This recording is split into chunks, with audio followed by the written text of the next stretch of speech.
जय मां माणिकेश्वरी इजारे गोटे जिनिसटा देखला पर दुख लगुचे। कलाहांडी सब धूमधड़ाका है। पारवा मंच भी बनाला। पारवा मंच रे माँ छतर मांकर प्रतिमा मां माणिकेश्वरी छतर मां प्रतिमा भी न बनाला। किंतु देखि पारुचन ई जगह आपण माने प्रोग्राम तो सरीगला पड़िया भी कम्प्लीटली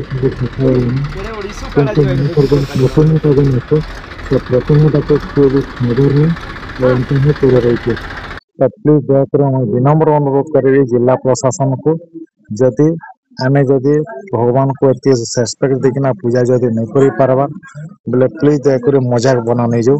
यहाँ ही मोर मु अम्य कुमार साहू विनम्र अनुरोध करुचे। आउ समस्त जिलावासी तरफ भी ये जिनिसटा समस्ते विनम्र अनुरोध करुचन।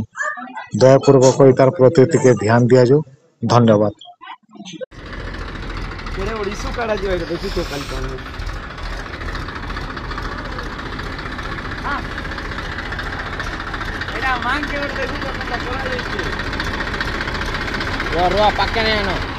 मुई आसले जस्ट स्टेडियम के आर जिनिस गुड़ा तुमको देखी ना आगु काଣା होता आर तो मुझे बुल्ला स्टेडियम के काम धाम सब काढ़ी सारे के गोटे जिन देखली खूब खराब लगला आर मुझे भावी नहीं थी काम हवा बोली देख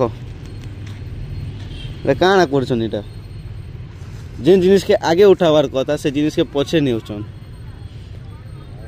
सेटा भी स्टेडियम ने ओपन पड़ी यार गंगादेव घर अच्छे यार ओपन स्टेडियम की केचरा गोदान से एकला पड़ी।